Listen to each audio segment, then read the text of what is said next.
Olha só, a gente vai continuar falando sobre a doação de órgãos, porque eu tenho o prazer de receber hoje aqui o Dr. Joel de Andrade, que é o coordenador estadual do Santa Catarina Transplante, do SC Transplante. Dr. Joel, muito bom dia, muito obrigado por ter aceitado o nosso convite. Bom dia a você, Márcia, a todos os telespectadores e obrigado pela oportunidade. Depois de um ano muito difícil, né? 2020 foi um ano bastante difícil para o trabalho de vocês. Parece que os números estão voltando à situação antes da pandemia, à situação pré-pandemia? Exatamente. Nós tivemos em 19 o melhor resultado da nossa história.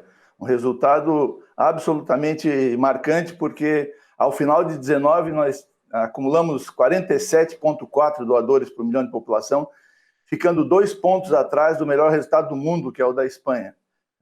E aí veio o ano de 20 com a pandemia, na verdade não é um ano e meio, né? E boa parte de 21, com muitas dificuldades. Para elencar duas, as visitas nos hospitais, elas foram praticamente interrompidas.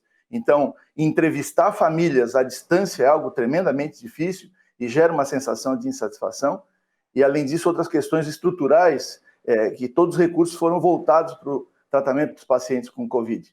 Mas, nesse período dos últimos meses, nós conseguimos retomar atividades presenciais, cursos, reuniões com os hospitais, e observamos uma retomada bastante significativa da atividade. Na verdade, com uma doação que aconteceu ontem à noite no Hospital Marieta Conde-Bornhausen, em Itajaí, nós somamos 56 doações em 2 meses, que é um resultado absolutamente maravilhoso e nos remete aos resultados pré-pandemia. Ou seja, o resultado de 21 está, de um certo modo, comprometido, mas ele aponta para uma recuperação agora, nesse período, que, se mantida, nos remete rapidamente aos resultados pré-pandemia. O senhor falou da dificuldade de 2020. Em 2020, por exemplo, a doação de córneas foi completamente proibida, né? Isso não vale mais, já está liberada.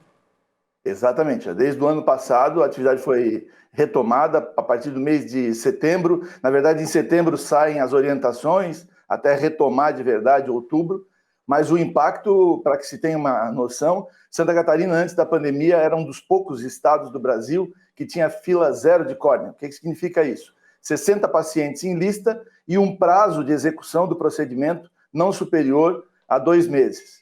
E o que aconteceu com a pandemia e com a parada da utilização de córneas de doadores em coração parado, ficamos só com os doadores em morte cefálica, a nossa fila subiu para mais de 500 pacientes e hoje é um dos nossos principais, que, novamente, há retomada também na doação de tecido ocular e a gente espera equacionar isso em breve.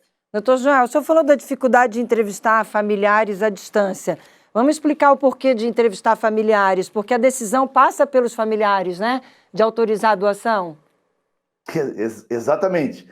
E essa decisão, muita gente acha que ela é um ato, ou seja, um ato circunscrito ao momento em que a morte cefálica é comunicada e que então a família vai ser questionada acerca da doação.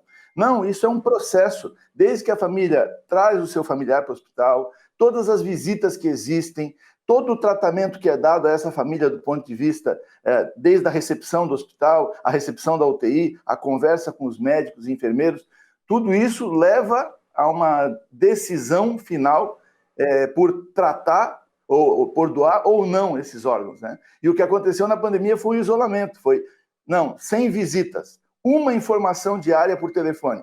Então, isso tudo prejudicou muito a questão dos resultados das entrevistas familiares, e em Santa Catarina nós tínhamos por volta de 25% de não autorização familiar pré-pandemia e fomos para 32% de não autorização no período pós-pandemia, embora em algumas regiões do Brasil o comportamento não tenha sido esse, mas eu sempre que falo disso, menciono, o nosso resultado foi o lógico, quer dizer, se as famílias têm pouco contato, se as famílias têm pouca informação, a chance delas doarem diminui.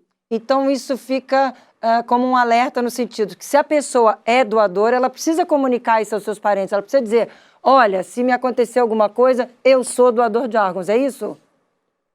Perfeito, Márcia, é isso. E eu tenho 16 anos, estou caminhando para 17 na coordenação de transplante de Santa Catarina, não conheço um único caso de família que não tenha doado quando o familiar, em vida, informou o desejo de doar. Ou seja, é muito importante que quem quer doar avise sua família. Para a gente fechar, vou fazer uma pergunta chata, mas que eu acho que é importante a gente fazer. Não existe risco da pessoa não estar morta efetivamente, né? Porque é o maior medo que as pessoas têm. Como é que eu vou deixar doar? Como é que eu vou doar? Será que morreu mesmo? Será que não morreu? Quando vocês atestam que houve morte, é porque houve morte, né? Isso. Bom, a pergunta não é chata, ela é extremamente pertinente, eu te agradeço demais fazê-la. Eu sou membro da Câmara Técnica de Morte Cefálica do Conselho Federal de Medicina. Em 2017, nós publicamos uma nova regra. A regra anterior permitiu 105 mil diagnósticos de morte cefálica, praticamente sem questionamento no país.